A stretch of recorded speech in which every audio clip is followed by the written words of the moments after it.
Welcome, everyone, to the Freddie and Alyssa Show. If you're new to the channel, be sure to subscribe, like, comment, all that fun YouTube stuff. If you're watching on Facebook and you want to like the page, that would be awesome. Facebook now has Reels, which is incredible. But I digress. If you're listening on a platform like iTunes, hello out there. If you want to leave us a 5-star review because you think we deserve it, that would be amazing.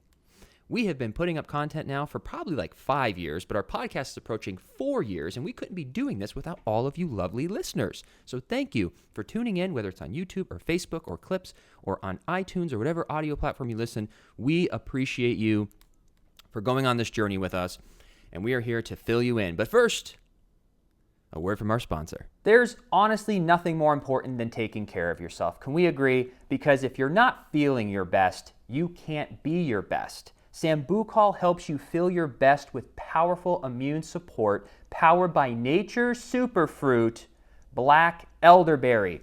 And I just so happen to have some Sambucol right here, the gummies. I love it in the gummy form. I can pop one in the morning with my black coffee. So not only am I taking care of what I'm putting in my body with food and exercise, I love adding Sambucol into the mix. I have one gummy every morning with my black coffee. The gummies are packed with vitamin C and zinc, and I love incorporating it into my wellness journey. So if you want to add Sambucol into your wellness journey, you can get 15% off your next order of $9.99 or more at sambucolusa.com and use promo code Freddie and Alyssa 15 for 15% off. Again, to get 15% off your next order of $9.99 or more, you can do so at sambucolusa.com and use promo code Freddie and Alyssa 15 for 15% off your order. Now back to the show. So where would you like to start? Oh my goodness. We've got family, we've got real estate, we've got our house, we've got... Well, really quickly, when we were chatting about our family in town, it's so funny. This is such a blessing because my sister, I've been trying to get to her house this week. She just closed on her new home. What was that, last week? On the 28th. 28th, that's right. And so I've been trying to get over there to help her, just kind of unpack a little bit, watch the girls. But we have been so busy with all of, the work that we've just had going on. I haven't been able to get over yet. So I was going to go on Friday, but then you told me this morning, you're like, oh, by the way, Tara's here Friday and we're going to go to the, I think the pool or whatever it is that we're doing. And I was like, oh my gosh, so much family. We got to figure it all out. But we can do both. It's like exactly what we planned, is that having all the family here, because everyone comes down to Florida from Ohio. And so we get to see everyone. With your sister's house, what was that whole entire process like? Because it kind of had some hiccups, but it also went very smooth. Yeah. Maybe for anyone who's looking to hop into this real estate market, and they're looking at new builds. Yeah. What were some of the advantages? Was there any disadvantages? Like, what was that process like for them? Yeah, well, to kind of rewind a little bit, with my sister and her husband, we were looking since, I would say, August of last year. They had lived in New Jersey, so they had, really big move that they had underway. So we started searching. And then, mind you, my sister gave birth to Kayla in October. So there was just so much going on. But we really wanted to explore different areas for them. So I feel from the very beginning, their heart's desire was to have a new build. Did you feel that way too? Like every time we were out looking at resales, you could just feel they just wanted the new build. Well, the new builds on Zillow and Trulia are slightly deceiving because they'll show you a price for $500,000, but it's starting at. The pictures of the model are decked out. Like so a lot of these models are like worth. $150,000 more. So you think it's in your budget, but the house they're showing you is fully furnished. It has all the bells and whistles. So sometimes it just sets the wrong expectation because you're looking at all these $500,000 homes in this example, and you're like, nothing compares to this new build. And it's like, well, the new build's $200,000 more with what they're showing. It's very basic when you strip all that away. But but I still think they were highly interested in a new build from the beginning. 100%. And so I think it was December that right after the holidays, they had to go back to New Jersey because they were selling their house. Yeah. And so they're like, we still need a home. We need to figure this out immediately, because the thing with real estate is closings generally, it's a 30-day close. So that, it's a lot of time that you have to really make sure everything is lined up. So with them, we finally in December found the perfect community that I may or may not have showed them in the very beginning. They said nope. And now they sent it to me. I go, yeah, I sent this to you. Yeah. But they ended up falling in love. I mean, this is a brilliant development and community. They're building schools inside. It's just so up and coming and an incredible family oriented community, which is what they wanted. They got 2 little ones. So we end up finding the perfect model, and a lot of other people wanted it as well. So there's a bidding war happening. But on New Year's Eve, I got the call that the house was theirs. And I'll never forget calling them. I don't think I've ever heard my sister that happy. Yeah, it was fun. It's pure joy in her voice. Well, that's the pros and cons of being a realtor, is when you make the call, you get to deliver great news, that it's accepted, and you hear people screaming and they're so happy, but then you also have to deliver bad news sometimes when their offer is not accepted. Which happened to them previously. Yes, which happened to them previously, and also happened with another client of ours where they're so excited to deliver the bad news, but you just got to rip the Band-Aid off and deliver it. But you do get to deliver the good news. And so that was, they were very happy. So they were just over the moon, so excited. But that was just the first step of this, because the house, I think, had the shell up at that point. Yes. Right? With the roof and windows already, though. So it was pretty well on its way. And they were saying in early January that it would be ready, I think it was mid-March, which they ended up delivering. But throughout the process, the thing with new builds, you have to make sure that they have the supplies, right? Yeah. That's what we're noticing with ours. We're waiting on these roof trusses that all of Central Florida is going through the shortage. So there's nothing you can do. Luckily, with their house, everything was good. Everything was flowing. And then we had a close date. I think it was for mid-March, but something ended up happening a few weeks prior. They had a water leak in the powder room downstairs, and it ruined some of the stuff. But it was 3 days before their close, and so they had to push it a week. So that was a little frustrating for them, because they have all of their furniture being delivered. They have 2 little girls, and, it's a lot. So... And everything ended up working out. But do you remember when we went to go check out that leak? We saw, I guess they kind of had opened up the side of the house. How would you describe that? Well, to get to the pipe that was leaking, they just blew a hole in the side of the house. So they went through the block. It must have been the easiest and cheapest way to do it. Yeah. So there's just a big hole in the house, and you saw the exposed piping. And so they fixed it, and then they patched it up, and it was no big deal. But they had 5 industrial fans blowing in there, and we were walking in. Crazy. But overall, I know that it can be frustrating, when you have furniture being shipped and everything. But in this market, to only have a week delay, especially on a new build, they happened to buy before the trusses became an issue, because they never thought, even with our house, that it would be an issue, and we bought ours in February. Yeah. But then 2 weeks later, they go, we're having massive trusses shortages. That's hard to say. So ours has been backed up, and they're so backed up that they're not even releasing homes for sale in new build communities until they're in phase 6. Yep. And we bought our house in phase 2. Crazy. And what phase 2 is just land. Yeah, just dirt. There was nothing. But in the first week, we saw them put all the block up. And we're like, oh, it's going so fast. This is great. And then every week, the agent will write me and he goes, so we're still waiting on the trusses. But it's really cool because our house is going up every week. He's telling me $4K in equity. So that's a bonus. We're like, hey, take as long as you want. The only issue is that interest rates are in the 5s now. Yes. So we're grateful, because if the way everything, because this is how I'm understanding the market and what we're researching. For any of you who are looking to buy in your home state, I don't know anything but Central Florida really, or the Florida market might be hotter than other places. But I still talk to my friends in Ohio, and they're like, it's just as wild here. Yeah. But I also got advice too, where people said, don't say that it's wild or crazy, because that sounds kind of scary, and it's an actual incredible market, and we're reaping the benefits because we had long enough to understand what was happening.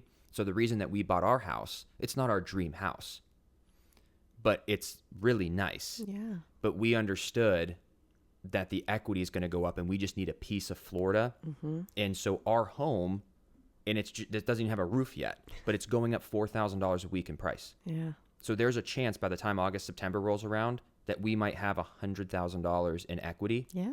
So that's why we did it, where it's just like, let's just get a piece. Yep. So I want to start really looking into that and really sharing too that it is an incredible market. Mm-hmm. And everyone is predicting, which isn't always right, but everyone's predicting over the next 5 to 7 years there isn't slowing down. No. Because it's a supply issue.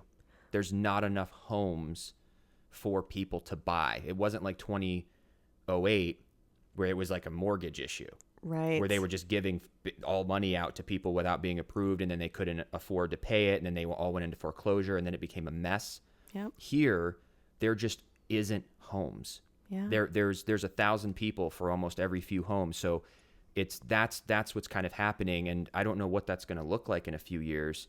But to me, I did feel a little panicked because I felt if we didn't get in February here in Central Florida, then we wouldn't be able to get in for under $500,000 in just a basic home. No. And it's going to start reminding me of LA, of why we never bought there all those years, because it was so expensive. Yeah.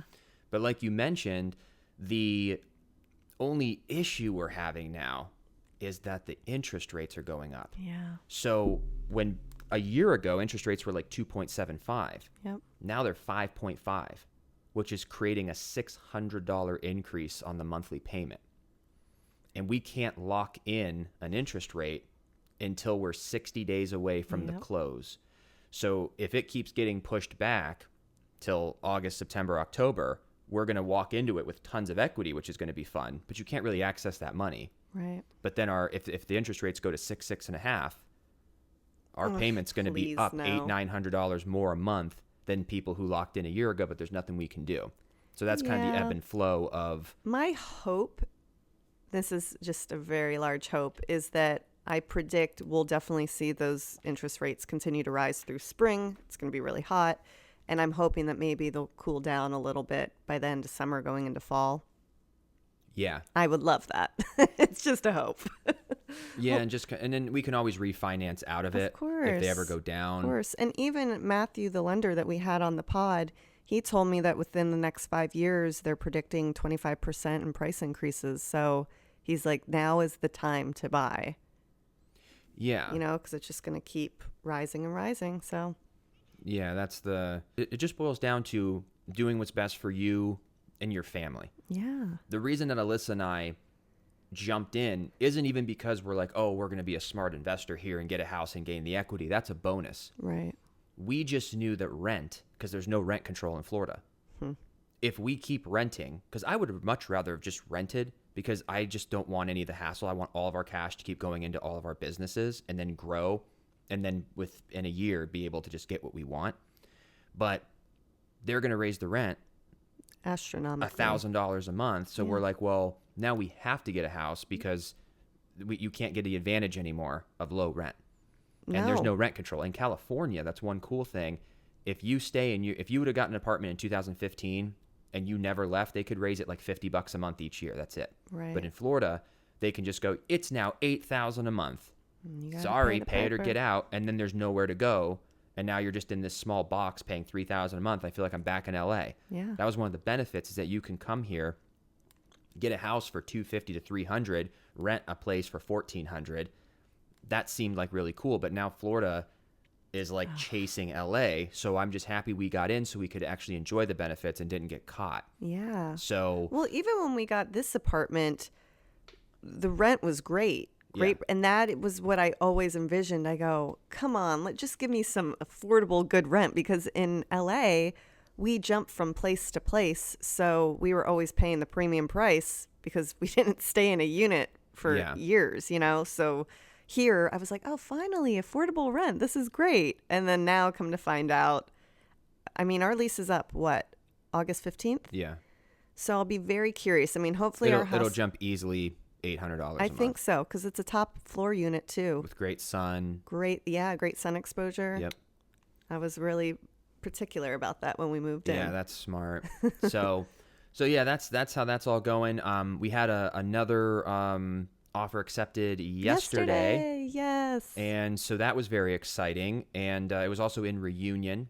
It was our first Reunion. actual property in Reunion, because we've done 2 other transactions in Encore.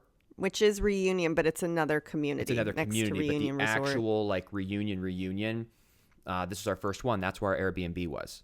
Yep. In this community, and it's where we run, it's where we walk, it's where we do everything. It's where we share a lot of homes with people, and it's just like the most wonderful, cool area. It's amazing. So that's a lot of fun, and that's, I think the more we went around, because the clients that we were working with in March, we spent a lot of time in Windermere, and I love Windermere. I do too. And I go back and forth. Like, I'll be in Windermere, and I'm like, oh, this is like where you want to have a house when we get our dream house. Right. But then you go back to Reunion, I'm like, but there's something so special about Reunion.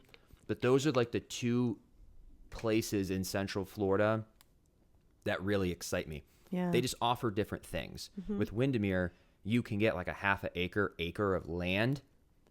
And in Reunion, you don't get any land. Right. But there's just something magical about it. Yeah. I don't know what it is. And then there's Winter Park, which is another... Winter Park is very European, but their real estate reminds me a little bit of LA. Just the way it looks, you're not getting much bang for your buck at all. Very, very high price per square foot. You're paying for the Winter Park. Yeah. It's almost like the Brentwood or the Beverly Hills of Central Florida. Yeah, I really do like Winter Park, especially like that whole, I think it's Fifth Ave. Is that what it is? Park? Just like the downtown. Yeah, it's darling. But what I've noticed with Winter Park is that yet again, it's kind of like North Winter Garden. You just got to be careful different areas, you know, going in and out. But the actual Winter Park itself, I mean, it's so fantastic. I did a shoot there once in front of this pink building. Do you remember that? Yeah. So it was for this darling boutique, and there's this really popular building that is pink, and I guess they get so mad when people come and shoot there. I found this out later, because it's just such a darling building that everyone goes there. And I saw for the first time on the MLS like last week, one of those units was on there, and it was a 1-bed, 1-bath, probably like $600K, which right on the main street. Yeah, but it's a great location, such a darling building. But I was just like, dang, like they don't play in Winter Park. You just made me realize what a great marketing tactic.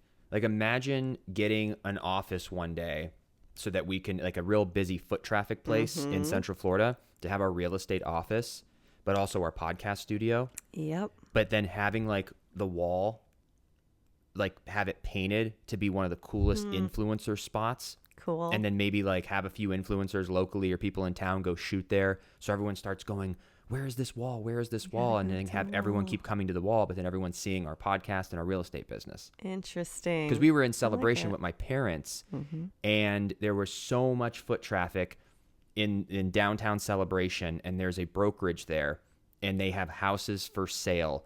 Every person was stopping and looking. I go, they probably do so much business because there's so much foot traffic. Yep. So eventually I was like, that's the kind of the move to make, because it's not only like we wouldn't really go in the office to work, but I like having it for advertisement, but then have it as the podcast studio. So like in the front, you might have a little couch and a desk in case you want to take a meeting in the office, but the whole back is just the podcast studio. So we go there and we can advertise both the podcast and the real estate business. Hey, there you go. In a foot traffic area. But you with should. An influencer It would be wall. cool to we'll have add that to it. Huh? With an influencer wall. With the influencer wall. I do like that. It would be cool too to have, people actually working there during business hours. So the foot traffic that comes by, if they want to come in, you're getting their business. So, hey, I like it. I'm in. Exactly. I am in. Oop. All has been going really well, and I'm loving that we're seeing your family. We just had your cousin and the nieces, we call them. Yeah. They're the cutest little things ever. We went to Disney. Yeah. Which was monumental. It was so much fun. We had an absolute blast. But I'm just really happy that we've got all of the family here now. Your family comes to visit all the time, which is just, it's perfect. Obviously, I want them here, but I'll get what I can take. You know what I mean? So, yeah, everything's been just going. Yeah, it's been good with the life. the work-life balance. I really enjoy having the family here. I'm just in a way better mood. It just does something for your soul. I'm able to unplug and just really enjoy. And Mila is 4, and she's at the age now where we really made a connection this trip. Yeah. I feel like when you're 2 to 3, they'll recognize you when you see them again. But I don't think they're remembering or built like everything we did with Mila. Next time we see them, she will remember. Yeah. So she's at the age now where we really built a relationship. Like she was so happy to see me. Yep. And that was something I haven't ever experienced. Yeah. Because I've been around little kids and stuff, and you kind of like, you're like, oh, hi. And they're kind of like shy. But when you actually build the relationship and they start running to you and giving you a hug. And then she sent me this video. I have it on my Instagram. They were in the airplane, and she just turned to her mom and goes, do you think we can ever go to Uncle Freddie's house? But my cousin didn't egg her on. She just asked. So she was thinking about me while she was on the airplane, and it was the cutest thing ever. And She's little also Harlow a doll. They're is both so such darling. a go-getter. She's what, 2? Fearless. Yeah, she's gonna be 2 in May. Wow. But she's such a go-getter. She's playing with all the big kids and getting knocked over, and I'm like, oh my God. And to watch these little kids fall to their knees and get just like tackled, and they get up. Yeah. And I'm like, how does that not hurt? Oh no. But they're built that way. Like they're so squishy, like their joints can handle it. Yeah.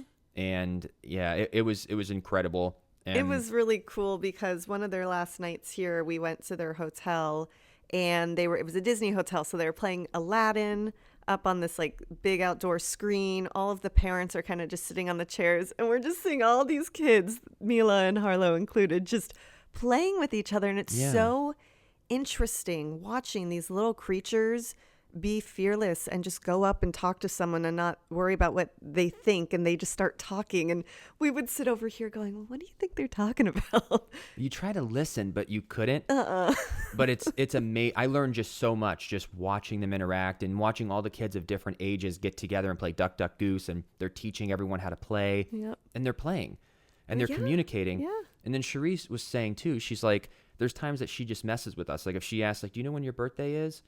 And she like won't say it. Who's she? Mila. But then Cherie overheard her saying, like, she'll mess with Cherie. Like, how old are you? I'm 3. She So goes, Mila you're 4. messes with her. But when Mila was with other kids, they were like, how old are you? She goes, I'm 4. Oh, so My she birthday is in March 12th. Wow. So but Cherie's like, she doesn't like, She doesn't so she tell me knows that. all this, but doesn't say it when they ask. Interesting. So she'll, Interesting. Yeah, it's intriguing to watch because we haven't really been around kids that much in the sense of seeing a bunch of strangers come together. That was probably my first time watching strangers on vacation and just seeing all these friendships building. And that one girl was obsessed with Harlow. Yeah. She was like 6 years old, and she was just so in love with this little 2-year-old, and she kept grabbing her hand, and I don't know. Dancing and... Yeah, it was really cute. Yeah, it's interesting to think about how when adults interact, we kind of have this protection barrier based on judgment, maybe fear, where you could never just go up to a group of people. I mean, you can. Right. It takes courage to go up and just go, hey, what's your name? Do you want to play with me? Because we're afraid that we'll be rejected. We'll be afraid that we'll be judged. But with little kids, they're not old enough to have felt any of that. So they just kind of go up and they all just play. And there's no fear. It was fascinating to watch the different age groups because I would say it was from 2 up until like 12. And they were all playing Duck, Duck, Goose together. But it was funny to see how they'd interact based on their age. And then the older kids would, section off. And when they were playing Duck, Duck, Goose, you kept saying, man, I just want to go over there and tell them, move the circle away from the chairs and you're going to have more room to run. Yeah, they had these chairs. And when they would run around one side of the circle, they'd have to kind of like jump over the leg of this chair. But they had an entire field. Yeah. But I just wanted to tell them, excuse me, so sorry. Let's move the circle so that you guys have plenty of space to run. Oh my gosh. But yeah, I just learned a lot by watching kids because we are all those kids. Yeah. But then as life hits you and you have challenges, you start changing the way you are. And it makes you realize too, you just got to get back to dropping all the fear in social situations. Just go up to people, talk to people, be carefree, and don't be afraid of the judgment or whatever it is that stops us from being kids. Because we just one day just stopped. I was going to say, when does that stop? Like one day is that last time that you'll ever go up to this stranger? Like when does... Some people don't lose it. That's true. There's some extroverts that really, you want them with you in a group. Because that's how I've operated in my entire life. I've always had an extrovert as a friend or someone who can do it. As soon as I'm introduced, I can crush. Yeah. But for me to go walk up, like even back when I was dating in my early 20s, I'm not just going to go up to a bunch of girls at a bar. But if I had a friend who did it and I was introduced, as soon as I'm introduced, then I know what to do. Right. But I would never go up to a group or even now at a networking event. Like, hey, hi guys, I'm Freddie, podcast host here, realtor. What do you guys all do? It just seems funny. Yeah. But if I was introduced, then it's easy. Yeah. Then I sit in it and I love it. You're like, oh. So I don't know what that is, but I was just trying to learn from these little kids. And you can even see the personalities of these little kids. Yeah. Like you can pick them out and you're like, this is how you're going to be. This is how you're going to be when you grow up. You can see their skills. You can see who cares, who doesn't, who's athletic, who's not. Mm-hmm. And you just watch all them. Like we were watching them for 3 hours. Yeah. And I was fascinated. I know. The whole time. Yeah. Now, I wouldn't just do that if it wasn't for Mila and Harlow being there. It was just like a byproduct because we were watching them. Yeah. And I don't think you could just go sit and watch children play. Probably That's probably not. Weird. But yeah, it seems like parenting is just, from what I was observing, is you're just watching your children to make sure they don't like hurt themselves. Yes, like you're just 100%. constantly like looking around. Yeah. And but yeah, I did my first lotion. So Mila got out of the shower, and I put lotion on her body. I got her in her pajamas. That was a first for me. I've never done that. Never got a niece ready for bed? No. Oh. So things like that were first, and just playing games, and you just realize, like, I feel like I've learned so much in life. Yep. But I don't know anything about parenting. So when they're asking questions, or she's like, like, I don't know. Like, you just wouldn't know. Yeah. Because she's like, oh, is this the lotion? I said, well, where do I put it? Like, you want me to rub it all over her body? And because I just didn't know. Is it just the elbows and knees? But how interesting that you wouldn't. Well, so what's the answer? She just said, put a little bit on your hand and just kind of pretend. Like, just put a little bit. Don't get too crazy. But little things like that, I just go, I didn't know. Yeah. Yeah. I didn't know what to do. Or it's like, how, like when you go to bed, or, do you eat this? Is that okay to eat that? But I think it's because we're not their parents and we're not around them enough yet to know how they're parenting. You know what's always really been interesting as I've seen this unfold? Jules, our other niece from my sister, her appetite, she's a very picky eater, but she only eats healthy stuff.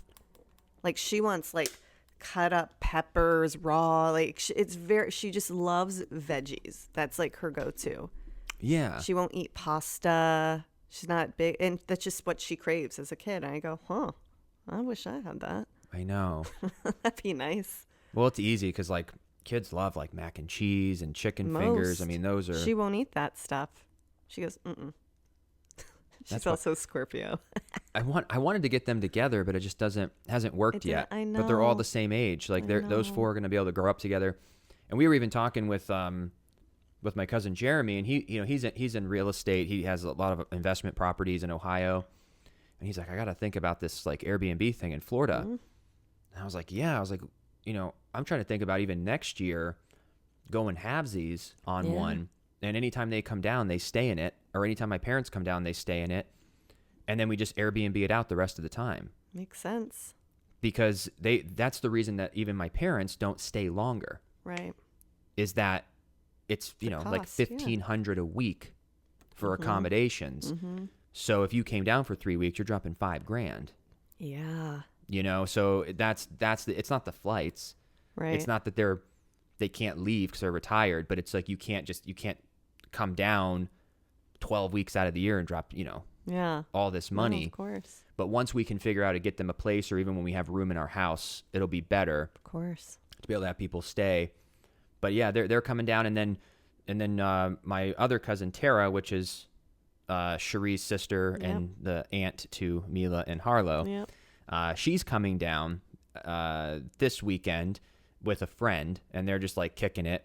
And so I'm going to see her as well. And I was like, I'm just getting spoiled. Like your family just got here. So your whole family's here, complete, moved in. Yep. My parents were here. My cousins were here. And I am just on a mission to figure out just how to get everybody here or more often. Of course. Because the more successful that we can become, and if we can get ourselves a couple Airbnbs where it's like anytime you want to come, it's free. Yeah. You know, and then I want to build it. I want to build our businesses so big that I would love in the future to be able to like work with my family. Hey. You know, but we have to be secure because they have such a secured life that we'd have to be so wildly successful that they would potentially. But how lucky that we have a circle of family that we trust, because not everyone has that. You know, I'm very grateful for that. But I just think like what a perfect world to build a business and a life that you want, and then hire your friends and family, and then find other cool people that you don't know yet, but you just build something together. Yep. Man, you can go have fun together, and you know, so we're getting closer and closer and closer, and I just keep on telling myself like, you're doing great, just keep up with the daily activity. Yes. You know, it's like sometimes I get too, because I like see everything that I want. But I can't get caught up in like, oh, that could be a year or 2 or 3 years away. Right. Just what can you do today to continue to move forward? Because if you keep looking at your goals too far away, then sometimes you won't do anything that day, which is getting you further away from the goal. So really all goals are, which I said even the New Year's resolution, don't make a New Year's resolution. Make a New Year's resolution about your daily, something daily you're going to do. Not what I'm going to lose 50 pounds this year. That sucks. It's all what in are the you daily. not going to eat anymore each day? Or how many steps are you going to take each day? Then the consequence of it will be the loss of 50 pounds or the making of this much money or the promotion or whatever it is. So I'm focusing on the daily, but I just got a lot of clarity that we were searching for. You know, it's like, because this whole real estate thing for me took months to study and then pass the test, and I had to just wait, and so this all just happened. Like I just got my license in January. I know. That's wild. But it now I just feel like that was the final piece that I needed. Because even with our podcast and my videos and everything, it was killing me that I couldn't talk about real estate for the 8 months that you were the realtor, because we have gotten so many more leads and so many more clients from me posting that I'm a real estate agent, and that when people go to my profile, they're seeing I'm a real estate agent on TikTok and on Instagram. Yeah. But I couldn't have that when I wasn't an agent. Right. And then it becomes a sale. If I say, hey, my wife's the best realtor, anyone looking? I hate that. Yeah. I like just living my life. I bring up real estate. It's been working out incredibly well. But it's just been that piece to the podcast and the real estate, just like working good together. And then adding in guests again. It's going to be so fun. Is going to be, like, I just have such a vision. You wake up, you eat healthy, you work out, you do content, and you work on real estate. That's right. Every day, every day, every day, every day. And every day. Every day. I just love it. I do too. And I know what I love these days. Of course. I'm 34. I've done many, many things. Yeah. And there are some things I was doing that I was like, I like this, but I don't, like there were certain things we've tried over time. And I'm like, I liked it, but I was like, oh, this isn't what I want to do. Right. I can see myself doing real estate and podcasting for a very long time. 100%. Love both very much. Yeah. And still focusing on the podcast being majority lifestyle, pop culture. Mm-hmm. But I do love throwing in the tips for real estate because we have a lot of knowledge. We're learning a lot. And I want to be able to share with people like, hey, this is really cool. Like, check this out. If you're going to do a loan, like we learned this, like maybe this could help you. Or someone that's buying a house or someone, and just keep providing value, but adding that business side to it. We're just here to educate, entertain, or inspire. Exactly. All right, so we're gonna go get our hair cut. Yes, we got to go get our hair done. I'm just getting a little trim. Little trim. I'm gonna get it shorter than usual because it's growing out too fast. I And then don't have to know go back to about that. I don't want it too short. Not too short, but just enough where it can last like 8 weeks, not 4. Okay, we'll see. We'll see. All right. Anyway, well, we love you all. We're wishing you a wonderful, wonderful week, and we will see you next Wednesday.